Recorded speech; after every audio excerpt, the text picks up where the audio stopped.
दोस्तों ये स्टोरी का 47वां भाग है। अगर आपने इस स्टोरी के पिछले वाले भाग नहीं देखे हैं तो हमने प्लेलिस्ट में मेंशन कर दिया, आप जाकर के चेकआउट कर सकते हैं। राजवीर को अपने ऊपर गुस्सा आ रहा था और तब तक रूही की भी आंखें खुल गई। रूही और राजवीर दोनों एक दूसरे की आंखों में देख रहे थे।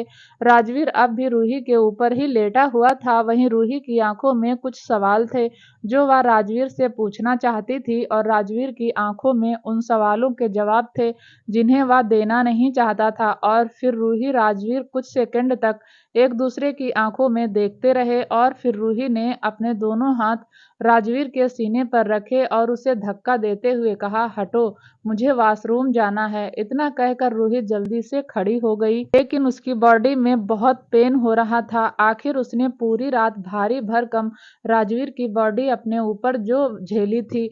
रूही फिर भी जैसे तैसे वॉशरूम में चली गई। राजवीर बेड शीट एक लगाकर बैठ गया और उसने अपनी आंखें बंद कर ली। कल रात जो कुछ भी हुआ राजवीर के जहन में घूमने लगा। राजवीर को समझ नहीं आ रहा था वह रूही को कैसे फेस करे। कुछ देर वहीं बैठा रहने के बाद राजवीर उठकर कमरे से बाहर चला गया। वहीं रूही शावर के नीचे आंखें बंद किए हुए खड़ी थी। उसे भी कल रात की यह बात याद आ रही थी। राजवीर का लव कन्फेशन रूही को और ज्यादा परेशान कर रहा था। राजवीर के मुंह से ऐसा कुछ नहीं सुनना चाहती थी, लेकिन फिर भी कल रात नशे में राजवीर ने अपने दिल की बात रूही को बता दी। करीब 1 घंटे बाद रूही और राजवीर दोनों ही डाइनिंग टेबल पर बैठे हुए थे। दोनों ही एक दूसरे से बात नहीं कर रहे थे, दोनों ही नाश्ता भी नहीं कर रहे थे, दोनों एक दूसरे से नजर चुरा रहे थे। रूही ने जैसे तैसे अपने इमोशंस को कंट्रोल किया और राजवीर की तरफ देखकर बोली, राजवीर, मुझे तुमसे कुछ बात करनी है। राजवीर के चेहरे की हवाइयां उड़ गई। राजवीर को समझ नहीं आ रहा था अगर रूही ने उससे कल रात के बारे में बात की तो वह क्या जवाब देगा।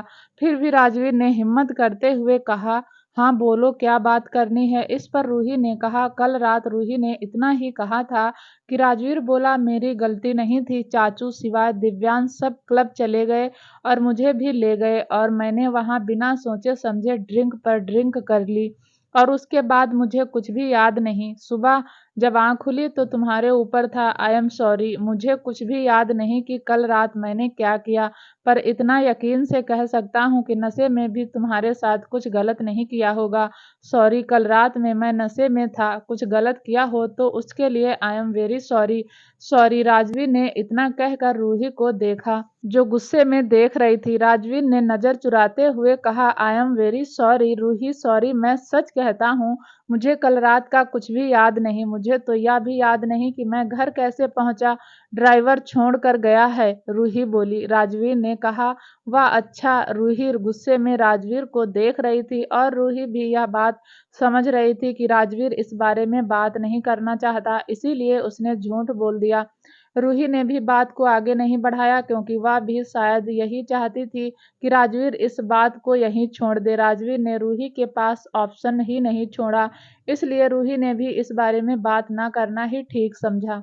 थोड़ी देर बाद राजवीर ने नाश्ता कर लिया और अपना टिफिन लेकर किचन में चला गया। राजवीर अपना टिफिन लगा रहा था, तभी रूही ने कहा, मैंने तुम्हारा टिफिन लगाकर बैग में रख दिया है। यह सुनते ही कहीं ना कहीं राजवीर के चेहरे पर हल्की सी मुस्कान आ गई। उसे याद आया कि कल रात उसने रूही को नशे में कहा था कि तुम कभी मेरी हेल्प नहीं करती। राजवीर ने अपनी मुस्कान को हैंडल किया और फिर बिना रूही की तरफ देखे अपना बैग उठाकर बाहर चला गया। जैसे ही घर का मेन गेट बंद हुआ, रूही ने हाथ बांधकर गेट की तरफ देखते हुए कहा, बहुत स्मार्ट बनते हो मिस्टर राजवीर, कितनी जल्दी सारी बात बोल दी और सारा इल्जाम नशे पर डाल दिया। चलो अच्छा है, वैसे भी मैं यह रिश्ता समझ नहीं पा रही हूँ और इसीलिए मैं इस रिश्ते को फिलहाल एक्सेप्ट नहीं कर सकती। इतना कहकर रूही ने किचन की तरफ नजर घुमाई जो फैला हुआ था। आज राजवीर किचन साफ करके नहीं गया था। रूही ने किचन देखा तो सोचा, चलो मैं ही साफ कर देती हूँ। रूही ने जैसे तैसे किचन को आड़ा टेढ़ा साफ कर दिया और फिर अपने कमरे में आकर मोबाइल लेकर बैठ गई। रूही बोर हो जाती थी लेकिन उसे समझ नहीं आता था कि वह क्या करे। कुछ देर मोबाइल में सर्च करने के बाद उसने अपनी बेस्ट फ्रेंड को कॉल किया और बातें करने लगी। रजावत हाउस में भी सब ब्रेकफास्ट कर रहे थे। सॉरी के बराबर में सांझ बैठी हुई थी। सांझ धीरे धीरे नाश्ता कर रही थी लेकिन किसी की तरफ देख नहीं रही थी। उसे और भी डर लग रहा था। खुद को कंफर्ट जोन में करने के लिए वह शौर्य के बिल्कुल करीब में बैठी थी। सांझ ने खुद ही नाश्ता किया, फिर अपने छोटे से टेडी बियर को भी नाश्ता करवाया। शौर्य नाश्ता करके उठकर जाने लगा तो सांझ ने उसका हाथ पकड़ लिया। शौर्य समझ गया कि सांझ नहीं चाहती कि वह ऑफिस जाए। शौर्य ने सांझ को समझाते हुए कहा, सांझ मैं शाम को वापस आ जाऊंगा, तब तक तुम मेरी बुआ के साथ और आर्या के साथ गेम खेलो। सांझ ने ना में गर्दन हिला दी। शौर्य ने वरदान की तरफ देखा जो ब्रेड पर जाम लगा रहा था। वरदान ने एक शरारत भरी मुस्कान के साथ कहा, अगर बहू रानी मना कर रही है तो मत जाओ, कुछ दिन घर पर ही रह लो। बहू रानी सुनकर शौर्य की आंखें फैल गई। शौर्य ने वरदान को हैरानी से देखा और वरदान हल्का सा मुस्कुरा दिया। वरदान इस उम्र में भी बहुत अट्रैक्टिव था। शौर्य कुछ बोलता उससे पहले ही वरदान ने हंसकर कहा, ऐसे क्या देख रहे हो, लड़की देखने में सुंदर है और ऐसा तो नहीं हमेशा ही इसकी हालत ऐसी ही रहेगी, एक ना एक दिन तो ठीक ही हो जाएगी और जब यह ठीक हो जाएगी तो तुम इसके साथ अपनी जिंदगी के बारे में सोच सकते हो। मुझे तो यह लड़की अच्छी लगी। शौर्य कुछ बोलता उससे पहले ही उसकी नज़र वंशिका पर पड़ी जो सीढ़ियों से नीचे आ रही थी। वंशिका ने आज लाइट येलो कलर की साड़ी पहनी हुई थी, कानों में इयररिंग्स पहने थे, हल्का सा मेकअप किया था। वंशिका आज बहुत खूबसूरत लग रही थी। सच में वंशिका को देखकर लगता था वह आर्या की बड़ी बहन है। वंशिका को देखकर शौर्य के चेहरे पर भी एक शरारती मुस्कान आ गई। शौर्य ने वरदान की तरफ देखकर कहा, अंकल आप अपनी वाली को संभालिए, मेरी वाली के बारे में सोचने की जरूरत आपको नहीं है। वरदान ने पहले तो शौर्य की बात समझी नहीं, लेकिन फिर उसने शौर्य की नजरों को फॉलो किया और उसकी नजर वंशिका पर गई। वंशिका को देखकर वरदान के दिल की धड़कनें डबल स्पीड से भागने लगी। वंशिका ने आज पहली बार मेकअप किया था, बहुत अच्छे से तैयार हुई थी। वंशिका जाकर डाइनिंग टेबल पर बैठ गई जहां सब नाश्ता कर रहे थे। अब तो दृष्टि भी सबके साथ नाश्ता करने लगी थी। आर्या की नजरें भी वंशिका पर ही ठहर गई। वंशिका सच में आज बहुत खूबसूरत लग रही थी। वरदान ने न्यूज़पेपर खोल लिया लेकिन उसकी नजरें बार बार वंशिका को देख रही थी। वरदान को ऐसे देखकर शौर्य की तो जैसे हंसी रुक ही नहीं रही थी, लेकिन फिर भी वह अपनी हंसी कंट्रोल कर रहा था। वरदान ने टेबल के नीचे से शौर्य के पैर पर मारा था कि वह हंसना बंद कर दे, लेकिन शौर्य तो वरदान से पूरा बदला ले रहा था। शौर्य ने फिर वंशिका को देखकर कहा, आज तो आप बहुत अच्छे से तैयार हुई हैं, बहुत सुंदर लग रही हैं। इस पर वंशिका ने कहा, हाँ वह सिंह साहब ने कहा था ना कि उनकी बेटियों की शादी है, उसके लिए हम सब शॉपिंग करने जा रहे हैं।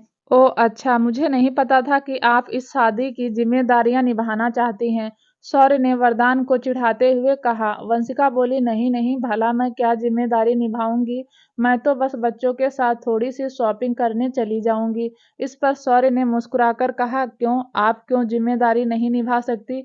अब देखिए, सिंह साहब की बीवी तो है नहीं, घर में किसी को तो उनकी बीवी की जगह लेनी होगी। यह सुनकर वंशिका की आंखें फैल गई और तभी वरदान ने टेबल के नीचे शौर्य को जोर से लात मारी।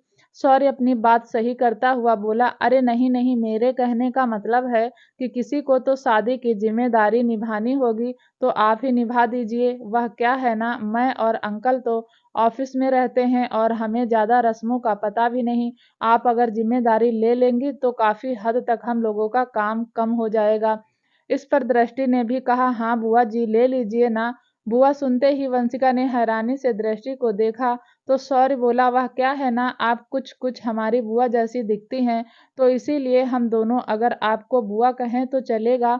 तभी आर्या अपनी जगह से उठी और शौर्य के पास जाकर इशारों में कुछ बोलने लगी। आर्या के इशारे समझकर शौर्य की आंखें हैरानी से फैल गई और उसने ना में गर्दन हिला दी, लेकिन आर्या कंटिन्यू इशारों में बोल रही थी, या मेरी माँ जैसी दिखती हैं तो क्या मैं माँ भी कह सकती हूँ? शौर्य ने आंखें दिखाकर ना में गर्दन हिला दी और फिर बोला, इस बारे में बाद में बात करेंगे, अब जाकर खाना खाओ। आर्या मुंह बनाकर अपनी चेयर पर वापस आ गई।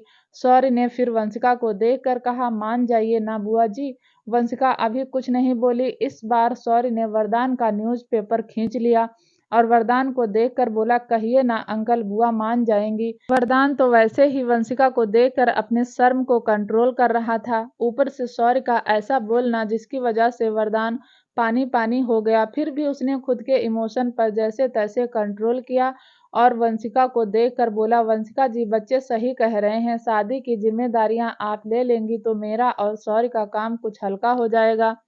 वरदान की बातों में कुछ तो जादू था कि वंशिका मना नहीं कर पाई। वंशिका ने हाँ में गर्दन हिला दी। वंशिका ने जैसे ही हाँ में गर्दन हिलाई, शौर्य के चेहरे पर बड़ी सी मुस्कुराहट आ गई और वह वरदान को देखने लगा। वरदान ने भी आंखों आंखों में कुछ कहा, चुपचाप खाना खा लो। लेकिन शौर्य का मन अभी वरदान को चिढ़ाने का था। आखिर शौर्य था भी तो सिवाय रघुवंशी का दोस्त, इतनी जल्दी हार कैसे मान जाता। उसने फिर से वरदान को चिढ़ाते हुए कहा, वैसे सिंह साहब में कोई तो बात है जो सब उनकी बात मान लेते हैं। अब देखिए ना, बुआ ने हमारी बात नहीं मानी लेकिन सिंह साहब की बात मान ली। यह सुनते ही वंशिका को कहीं ना कहीं शर्म आ रही थी और उसने अपनी पलकें झुकाकर कहा, नहीं ऐसी बात नहीं है। वरदान ने फिर से एक लात शौर्य के पैर पर मारी और शौर्य ने अपना पैर हटाते हुए कहा, आज कुछ ज्यादा ही लात चल रही है। शौर्य के मुंह से लात का जिक्र सुनकर सब शौर्य को देखने लगे तो शौर्य ने हंसकर कहा, मैं तो कुछ नहीं, बस ऐसे ही। थोड़ी देर बाद ऐसे ही हंसते मुस्कुराते सब ने नाश्ता कर लिया। रजावत हाउस में यह हंसी खुशी सिर्फ और सिर्फ सिवाय की वजह से आई थी। आर्या ने सच कहा था, सिवाय की वजह से आर्या को एक फैमिली मिल गई थी। बुआ जी, फूफा जी, उसके भाई बहन, सब कुछ मिल गया था। अगर कमी थी तो एक भाभी की, और सांझ के रूप में वह भी मिल गई थी। लेकिन सांझ का भाभी बनने तक का सफर अभी बहुत लंबा था, जो सांझ को तय करना था। लेकिन सांझ को तो खुद ही नहीं पता था वह कौन है, वह कैसे खुद को शौर्य के काबिल बनाएगी। शौर्य फिर से डाइनिंग टेबल से उठा तो सांझ ने फिर से उसका हाथ पकड़ लिया। इस पर शौर्य वंशिका की तरफ देखकर कहा, बुआ जी, यह सांझ है, कल रात ही यहाँ आई है। आप प्लीज इसका ख्याल रखना। जब तक मैं ना आऊं तब तक इसके साथ ही रहना। इसे भी अपने साथ शॉपिंग पर ले जाना। वंशिका अपने चेयर से खड़ी हुई और सांझ के पास गई।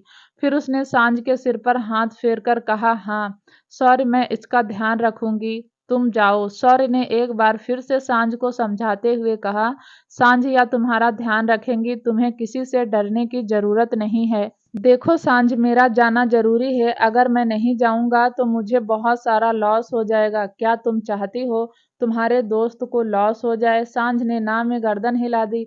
ना जाने क्यों शौर्य ने झुककर सांझ का माथा चूम लिया और बोला, तो अब अच्छे बच्चों की तरह मेरी बुआ की सारी बात मानना, ठीक है? सांझ, जब मैं वापस आऊंगा तो तुम्हारे लिए चॉकलेट लेकर आऊंगा। सांझ ने हाँ में गर्दन हिला दी। शौर्य के बहुत समझाने पर सांझ बातें समझ गई और उसने शौर्य को जाने की इजाजत दे दी। शौर्य और वरदान दोनों ही ऑफिस के लिए जाने लगे। वरदान मेन गेट तक ही पहुंचा था कि वंशिका ने पीछे से आवाज लगाकर कहा, शौर्य, मेरे रजावत साहब कब मिलेंगे? वंशिका की बात सुनकर वरदान के पैर रुक गए। वरदान वापस आया और वंशिका के आंखों में आंखें डालकर बोला, वंशिका जी, आप अपने रजावत साहब को याद कीजिए, वह देखने में कैसे हैं? अगर आप मुझे यह सब बता देंगी तो वह कैसे दिखते हैं तो मैं वादा करता हूँ अगले ही पल आपके सामने रजावत साहब को लाकर खड़ा कर दूंगा। लेकिन आपको मुझे बताना होगा कि वह कैसे दिखते हैं। वरदान अपनी बात बोलकर चला गया। वंशिका ने भी मन ही मन खुद से कहा, सिंह साहब सही कहते हैं, मेरे रजावत साहब कैसे दिखते हैं सिंह साहब को बताना होगा, तभी तो वह मेरे रजावत साहब को ढूंढ पाएंगे। और मेरे रजावत साहब भी पता नहीं निश्चित होकर कहाँ बैठे हैं जो मुझे ढूंढ नहीं रहे। वहीं डैनी गाड़ी चला रहा था और शौर्य वरदान पीछे बैठे थे। वरदान ने शौर्य की गर्दन पकड़ी हुई थी और उसे जोरों से हिला रहा था। वरदान ने गुस्से में कहा, शर्म नहीं आती, तुम्हारा फूफा लगता हूँ और तुम मुझसे मजाक करते हो? इस पर शौर्य ने हंसते हुए कहा, तो मजाक करने के लिए दूसरा फूफा ढूंढूं? मजाक भी तो आपसे करूंगा। और वैसे भी आज के बाद शौर्य राजपूत को मत छोड़ना, वरना शौर्य राजपूत वरदान रजावत की अच्छे से खबर ले लेगा। वरदान ने भी हंसते हुए कहा, मेरी खबर लेगा? मेरी खबर? ऐसे ही हंसते खेलते तीनों रजावत इंडस्ट्रीज पहुंच गए। अब तो आर्या और शौर्य की भी एक फैमिली थी। वरदान रजावत के पास भी अब सब कुछ था, बस वंशिका की यादाश्त वापस आने का इंतजार था, फिर सब कुछ ठीक हो जाता। वरदान काफी खुश था कि वह अपनी बेटियों की शादी धूमधाम से करेगा। धीरे धीरे वक्त बीत गया और आखिर वह दिन आ गया जब रजावत हाउस दुल्हन की तरह सजा हुआ था। आज आर्या दृष्टि दोनों ही सगाई थी। आर्या बहुत खुश थी। आर्या की खुशी तो उसके संभाले संभल नहीं रही थी। उसने तो कभी नहीं सोचा था कि उसकी जिंदगी में ऐसा भी कोई दिन आएगा जब वह इज्जत के साथ शिवाय के घर जाएगी। वैसे तो शिवाय ने आर्या को जितना परेशान किया था उससे कहीं ज्यादा खुशियां उसकी झोली में डाल दी थी। दृष्टि का भी ऐसा ही कुछ हाल था। दृष्टि ने भी कभी नहीं सोचा था कि मिस्टर रघुवंशी के साथ उसकी शादी होगी। दिव्यांश ने कभी भी दृष्टि को महसूस नहीं होने दिया कि वह देख नहीं सकती और दृष्टि को यही बात दिव्यांश की बहुत अच्छी लगती थी।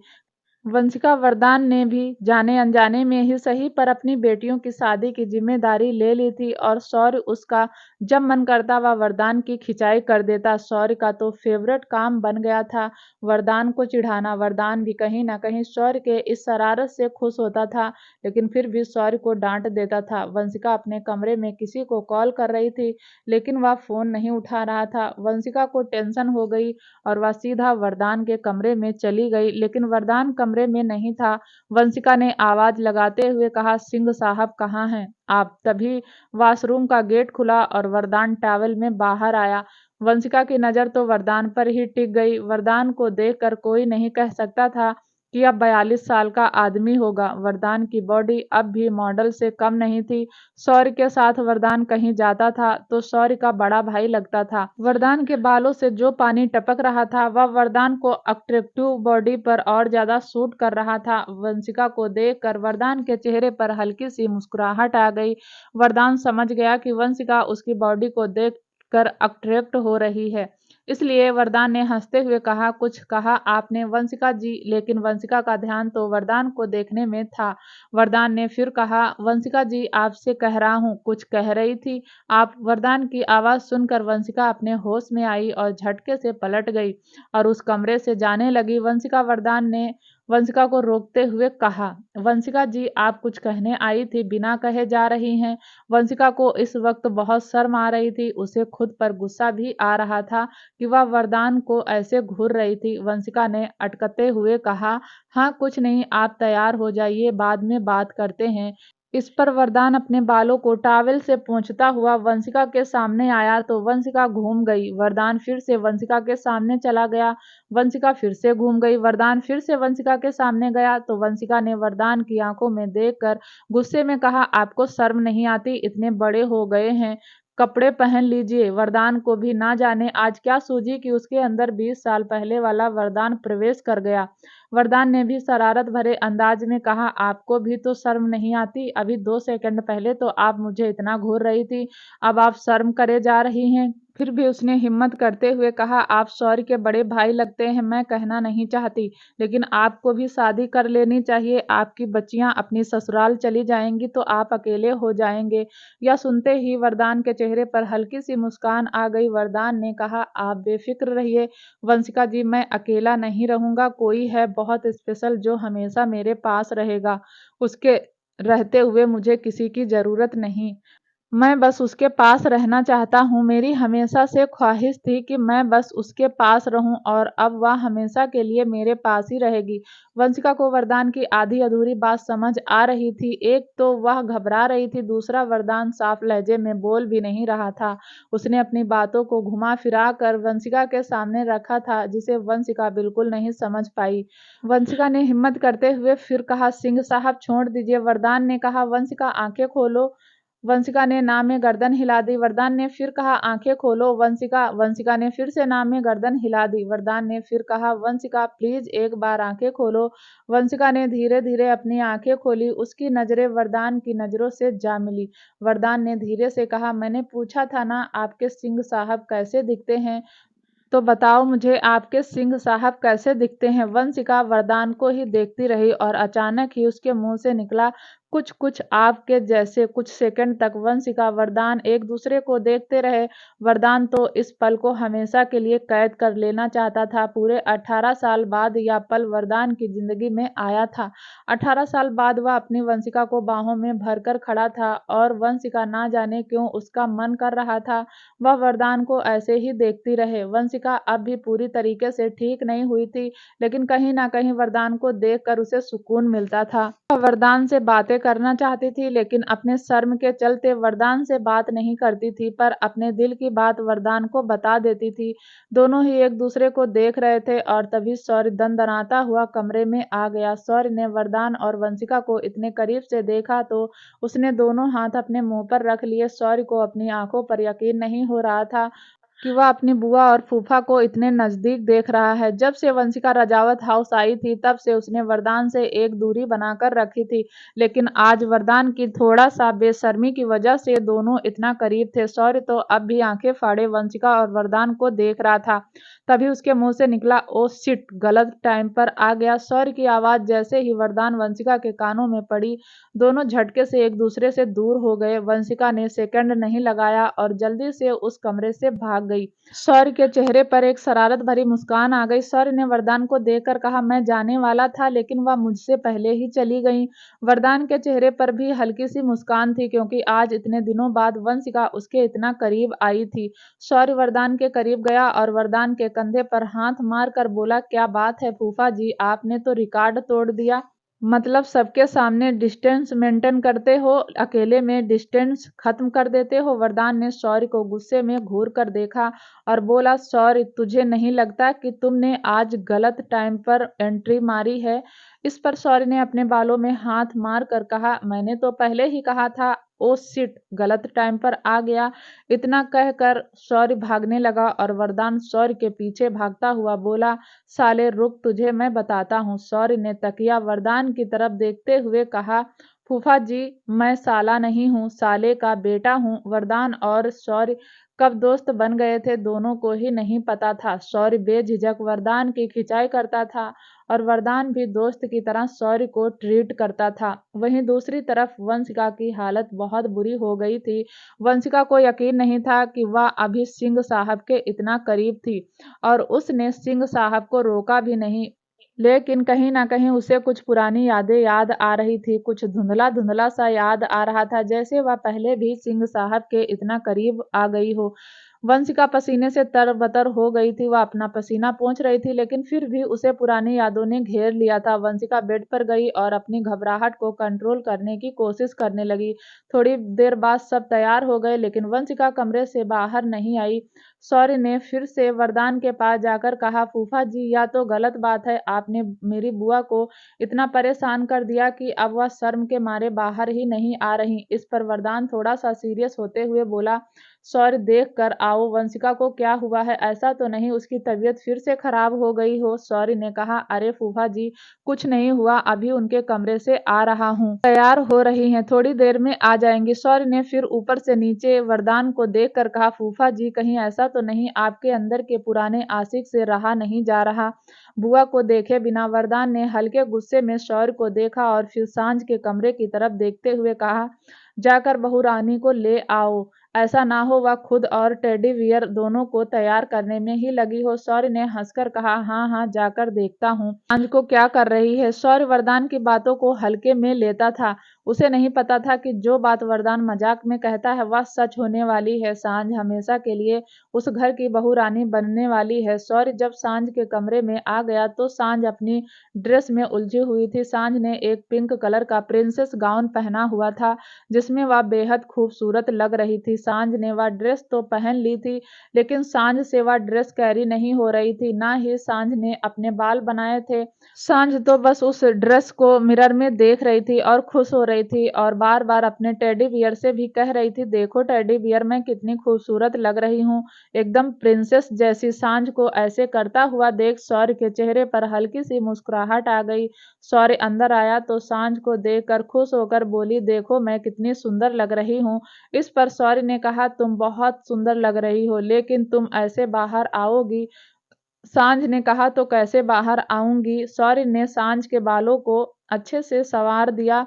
शौर्य ने फिर इयररिंग्स लिए और सांझ के कानों में पहना दिए। एक सुंदर सा ब्रेसलेट लिया जो सांझ के कलाई पर लपेट दिया। शौर्य ने फिर एक पतली चैन वाला नेकलेस लिया जो बेहद खूबसूरत था और सांझ की ड्रेस से मैच भी कर रहा था, पहना दिया और उसके गाउन के पीछे से जिप जो थोड़ी सी खुली हुई थी वह बंद कर दी। शौर्य ने फिर सांझ को देखकर कहा, अब देखो, अब लग रही हो तुम पूरी प्रिंसेस। सांझ ने भी खुद को मिरर में देखा तो उसके चेहरे पर भी मुस्कुराहट आ गई। सांझ ने भी हल्का सा हाँ में गर्दन हिलाकर कहा, हाँ, मैं तो कितनी खूबसूरत लग रही हूँ। फिर उसने अपने टेडी बियर को देखकर कहा, देखो टेडी, मैं अब सच में प्रिंसेस लग रही हूँ। शौर्य ने फिर प्यार से सांझ के गालों को छू कर कहा, चलो सांझ, अब बाहर चलते हैं, बाहर पार्टी हो रही है ना। सांझ ने शौर्य की बाजू कसकर पकड़ ली और बोली, हाँ चलो, लेकिन मुझसे दूर मत जाना क्योंकि सांझ को डर लगता है। शौर्य ने सांझ की मासूमियत देखी तो उसे सांझ पर बहुत प्यार आया। फिर उसने हल्का सा सांझ के बालों को घुमा कर कहा, हाँ, तुम्हें खुद से दूर नहीं करूंगा, अब चलो, देखो अंकल भी बाहर वेट कर रहे हैं। सांझ ने हाँ में गर्दन हिला दी और वह शौर्य के साथ अपने कमरे से निकलकर पार्टी हॉल में आ गई। रघुवंशी मेंशन सब तैयार हो गए थे। दिव्यांश और शिवा तैयार होकर हॉल में बैठे हुए हर्षवर्धन का इंतजार कर रहे थे। जबकि हर्षवर्धन तो अपने कमरे में हीर के साथ वक्त बिता रहा था, वहीं विराज भी अपने कमरे में तैयार हो रहा था। उसने येलो कलर का कुर्ता पहना था जिसमें वह बहुत हैंडसम लग रहा था। विराज ट्रेडिशनल कपड़े कम ही पहनता था, लेकिन जब पहनता था तो बहुत स्मार्ट लगता था। विराज पिछले 20 मिनट से अपने कुर्ते के बटन को लगाने की कोशिश कर रहा था, लेकिन वह बटन उससे लग ही नहीं रही थी। विराज अब बहुत बुरी तरह से इरिटेट हो गया था। विराज ने चिल्लाकर कहा, वीरा, कहाँ हो तुम, जल्दी आओ। वीरा, जो कि अपने कमरे में तैयार हो रही थी, विराज की आवाज सुनकर खुद ही गुस्से में बोली, एक काम ठीक से नहीं होता। वीरा ने भी लाइट येलो कलर का लहंगा पहना हुआ था जो विराज के कपड़ों से मैच कर रहा था। वीरा अपना लहंगा उठाकर जल्दी जल्दी विराज के कमरे में गई और कमरे के गेट से ही बोली, क्या मुसीबत है, अब क्या हुआ, क्यों चिल्ला रहे हो। इस पर विराज ने अपने बटन को खोलते हुए कहा, यह मुझसे खुल नहीं रहा, इसे खोल दो। वीरा थोड़ा आगे आई और विराज के बटन को खोलने लगी। कुछ ही सेकंड में वीरा ने विराज के कुर्ते का बटन खोल दिया। वीरा ने फिर दांत पीसते हुए कहा, तुमसे एक काम ठीक से नहीं होता, यकीन नहीं आता कि तुम इतना बड़ा अंपायर संभालते हो, एक मामूली सा बटन तो तुमसे खुलता नहीं। उसके लिए भी वीरा वीरा चिल्लाने लगे, जैसे वीरा को तो कोई काम ही नहीं है। वीरा खुद में ही बड़बड़ाते हुए जा रही थी, जबकि विराज की नजरें तो वीरा पर टिकी हुई थी। वीरा येलो लहंगे में बहुत खूबसूरत लग रही थी। वह लहंगा भी विराज ने ही वीरा को गिफ्ट दिया था। लाख मना करने के बाद भी विराज नहीं माना और उसने जबरदस्ती वीरा को गिफ्ट के तौर पर वह लहंगा दे दिया। वीरा बड़बड़ाकर चुप हो गई तो विराज के चेहरे के पास अपना हाथ लेकर गई और हिलाते हुए बोली, विराज, कहाँ खो गए। इस पर विराज ने हल्की सी मुस्कुराहट के साथ कहा, देखो, मैंने कहा था ना, यह लहंगा तुम पर बहुत खूबसूरत लगेगा।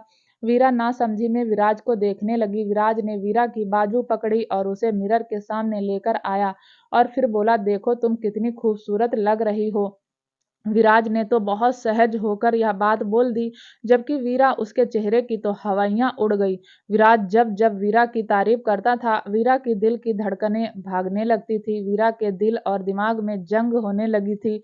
जहां वीरा का दिल कहता था कि वह विराज से खुलकर बात करे, वहीं वीरा का दिमाग कहता था कि वह विराज से दूर रहे, क्योंकि उसका विराज का कोई मैच नहीं। तभी विराज और वीरा के कानों में सिवाय की आवाज पड़ी, अब क्या दोनों कमरे में ही रहोगे, चलना नहीं है। विराज ने चिल्लाकर कहा, आ रहे हैं भाई, अभी तो चाचू भी नहीं आए। विराज ने फिर वीरा का हाथ पकड़ा और कमरे से बाहर ले आया। दोनों ही हॉल में आ गए जहां शिवाय और दिव्यांश दोनों ही बेचैनी से चक्कर लगा रहे थे और हर्षवर्धन का इंतजार कर रहे थे। तभी पीहू भी हर्षवर्धन के कमरे से तैयार होकर निकली। पीहू ने भी लाइट ग्रीन कलर की प्रिंसेस फ्रॉक पहनी थी जिसमें वह बहुत खूबसूरत लग रही थी। जैसे ही शिवाय और दिव्यांश विराज की नजर पीहू ऊपर गई, तीनों के चेहरे पर मुस्कुराहट आ गई। पीहू जल्दी जल्दी नीचे आई तो शिवाय ने भी अपनी बाहें फैला दी। पीहू भी भागती हुई गई, लेकिन दिव्यांश के गोदी चढ़ गई। शिवाय अपनी बाहें देखता रहा। फिर पीहू बोली, मैंने शिवाय भैया को बेवकूफ बना दिया। और फिर पीहू जोर जोर से ताली बजाने लगी। शिवाय ने अपने दोनों हाथ कमर पर रख कर कहा, मेरी गोद में कांटे लगे हुए हैं, जो हमेशा दिव्यांश की गोद में चढ़ जाती हो, पीहू ने दिव्यांश के गाल पर किस करके कहा, क्योंकि मुझे दिव्यांश भैया चॉकलेट दिलाते हैं, आइसक्रीम दिलाते हैं, आप तो कुछ नहीं दिलाते। इस पर शिवाय ने बालों में हाथ मारकर कहा, हाँ मैं तुम्हें भाभी दिलाऊंगा ना। शिवाय की बात सुनकर सब हंसने लगे। थोड़ी देर में पैंथर भी तैयार होकर आ गया, लेकिन हर्षवर्धन और हीर अब तक अपने कमरे में ही थे। दिव्यांश ने इशारों इशारों में शिवाय से कहा, हो ना हो चाचू जानबूझकर नहीं आ रहे हैं। शिवाय ने भी इशारों इशारों में कहा, मुझे भी लगता है चाची आज अच्छे से तैयार हुई होंगी तो रोमांस करने में बिजी हो गए, खुद का रोमांस तो कंप्लीट कर लेंगे और हम यहाँ बेचैनी से चक्कर लगा रहे हैं। वहीं दूसरी तरफ हीर तैयार हो गई थी। उसने पिंक कलर की बनारसी साड़ी पहनी थी जिसमें वह बहुत खूबसूरत लग रही थी और हर्षवर्धन ने उसे पीछे से गले लगाया हुआ था। हर्षवर्धन ने अपना चेहरा हीर की गर्दन में छुपाया हुआ था। हर्षवर्धन हीर को छोड़ना नहीं चाहता था। हीर ने धीरे से कहा, पीहू के डैडी अब बस कीजिए, चलिए नीचे चलते हैं। दिव्यांश भैया और शिवाय भैया इंतजार कर रहे हैं।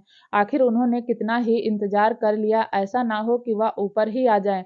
इस पर हर्षवर्धन ने हीर को अपनी तरफ घुमाया और उसे गले लगाकर कहा, पीहू की मम्मी तुम भी क्या बात लेकर बैठ गई, चलो थोड़ा सा प्यार करते हैं। इस पर हीर ने हर्षवर्धन की बाहों को झटकते हुए कहा, पीहू के डैडी आप जानबूझकर शिवाय और दिव्यांश भैया को परेशान कर रहे हैं। देखो तो कितना वक्त हो गया, अब तो पापा भी कॉल कर देंगे कि हम आए क्यों नहीं।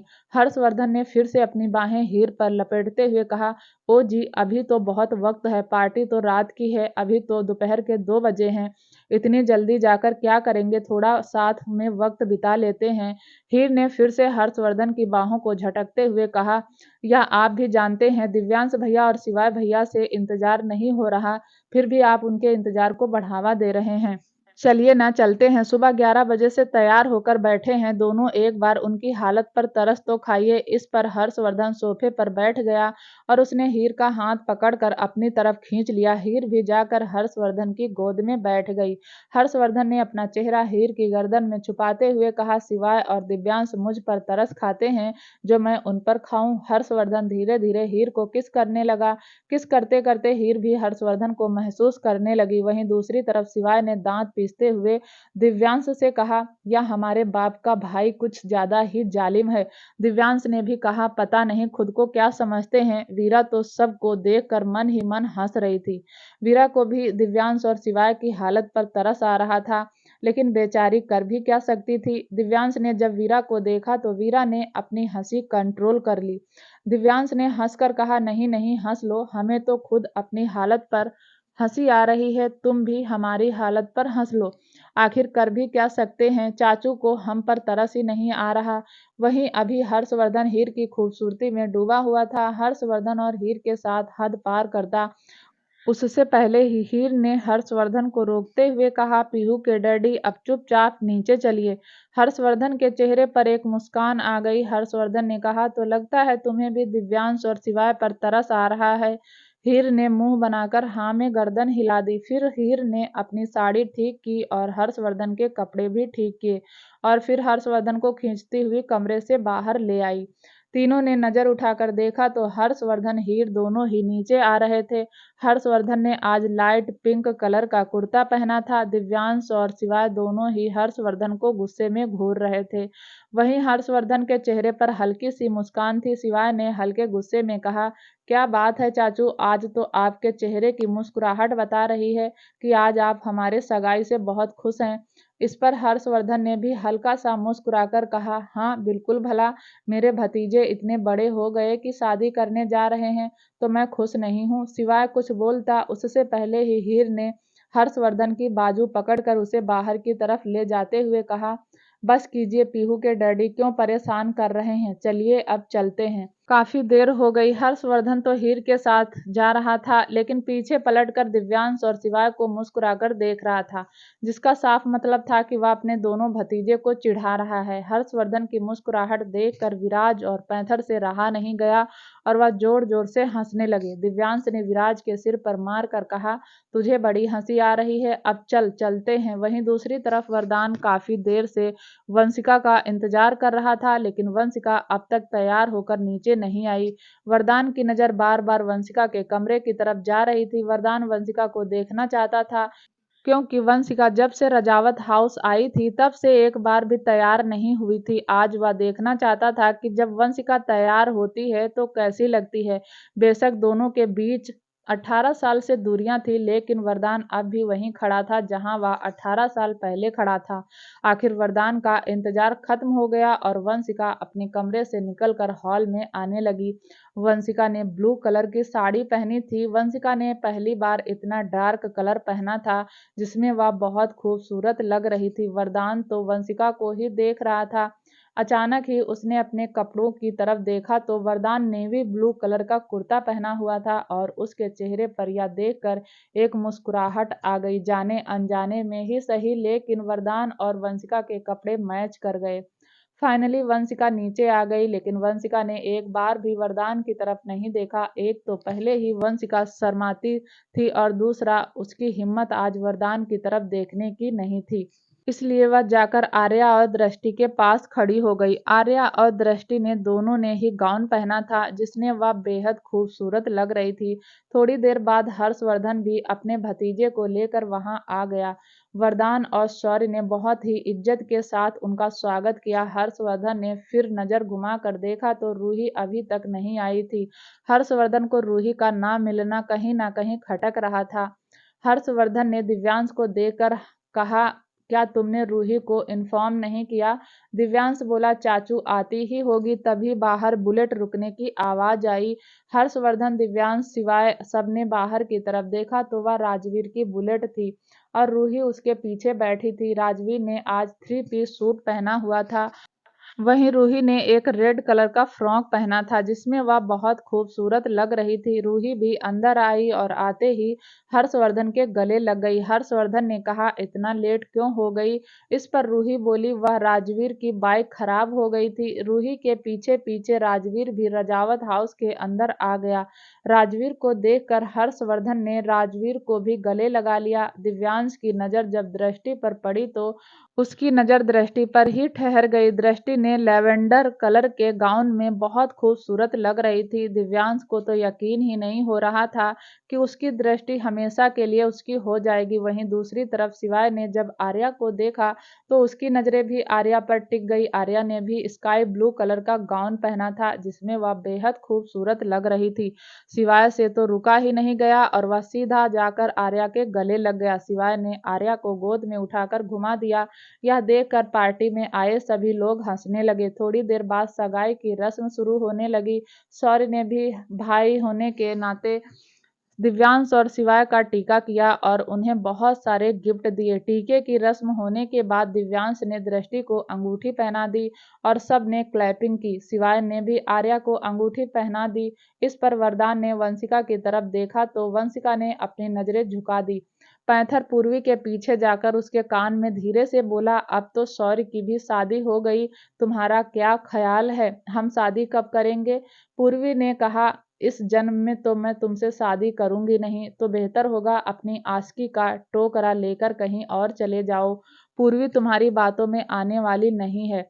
वहीं हीर हर्षवर्धन भी उन सबको देख रहे थे। दिव्यांश ने दृष्टि का हाथ पकड़ा और उसे लेकर हर्षवर्धन के पास आया और फिर उसने झुककर हर्षवर्धन के पैर छू लिए। दृष्टि ने भी अंदाजे से ही हर्षवर्धन के पैर छुए। फिर वह हीर के पैर छूने लगी। हीर बहुत ज्यादा अनकंफर्टेबल फील कर रही थी क्योंकि वह दिव्यांश से छोटी थी, लेकिन हर्षवर्धन के कहने पर हीर ने भी अपने पैर छुआ लिए। हर्षवर्धन और हीर दोनों ने मिलकर दिव्यांश और दृष्टि को बहुत सारा आशीर्वाद दिया, जिसे सुनकर दृष्टि के चेहरे पर हल्की सी मुस्कुराहट आ गई और दिव्यांश ने दृष्टि का माथा चूम कर कहा, तुम देखना, मेरे चाचू का आशीर्वाद हमें जरूर खलेगा। अभी आर्या को लेकर हर्षवर्धन के पास आया और सिवाय आर्या ने भी हर्षवर्धन और हीर के पैर छुए। हर्षवर्धन और हीर ने दोनों को फिर से आशीर्वाद दिया और दोनों ही खुश हो गए।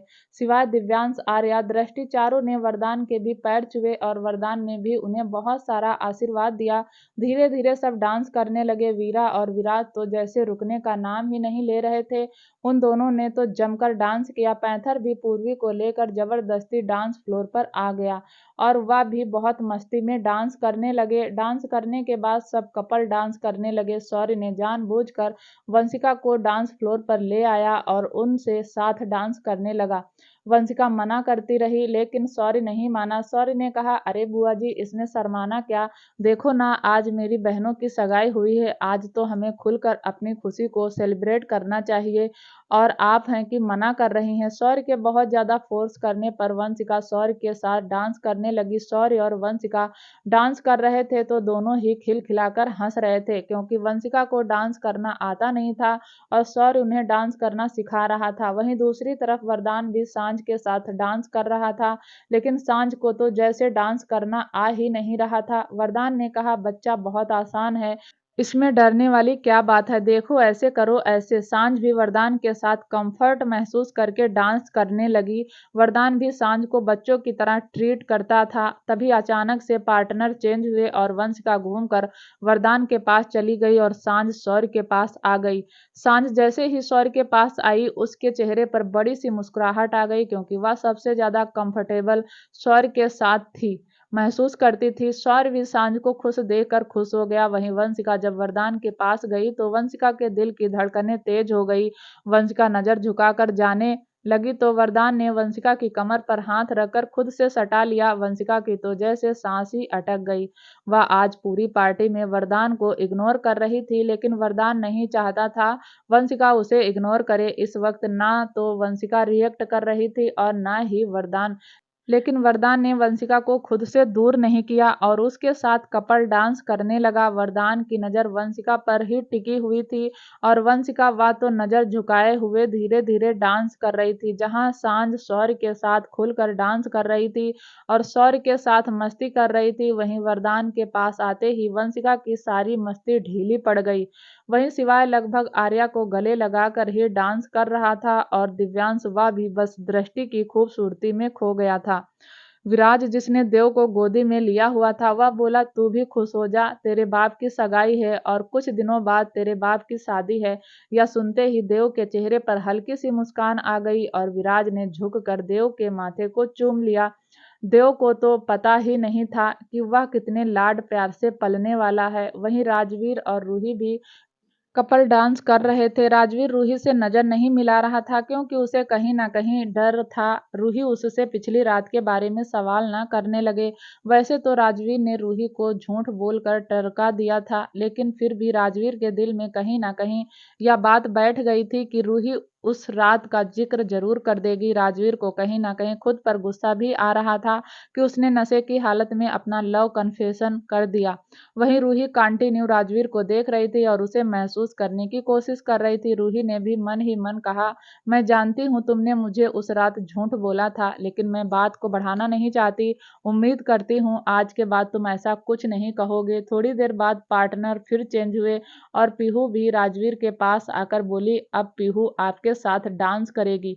जीजू। राजवीर ने पीहू को गोद में उठा लिया और उसके साथ हल्का हल्का डांस करने लगा। राजवीर और पीहू की अलग ही बॉन्डिंग थी, दोनों ही एक दूसरे के साथ खुश रहते थे। पीहू राजवीर के साथ बहुत हंसी करती थी और यह देखकर कहीं ना कहीं रूही को अच्छा लगता था।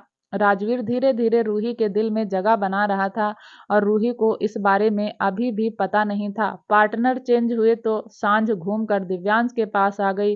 दिव्यांश अभी तक सांझ से नहीं मिला था। सांझ ने दिव्यांश को देखा तो थोड़ा सा डर गई, उसकी आंखों से आंसू टपकने लगे। दिव्यांश ने सांझ को चुप करवाते हुए कहा, अरे तुम रोने क्यों लगी, कुछ नहीं हुआ, देखो जरा मेरी तरफ। लेकिन सांझ का रोना कम नहीं हुआ। तभी वहां शौर्य आ गया। शौर्य को देखकर सांझ ने जल्दी से शौर्य को गले लगा लिया। शौर्य ने सांझ की कमर रब करते हुए कहा, सांझ डरने की जरूरत नहीं है। लेकिन सांझ तो शौर्य के सीने में घुसी जा रही थी। उसने एक बार भी दिव्यांश की तरफ नहीं देखा। दिव्यांश ने शौर्य की तरफ देखकर कहा, शौर्य यह लड़की कौन है। शौर्य ने कहा, मुझे नहीं पता पर मैं इसके बारे में पता लगाने की कोशिश कर रहा हूँ। दिव्यांश की नजर सांझ से हट ही नहीं रही थी। दिव्यांश को सांझ का साइड फेस दिखाई दे रहा था। दिव्यांश ने कहा, शौर्य पता नहीं ऐसा क्यों लग रहा है, मैंने इस लड़की को पहले भी कहीं देखा है।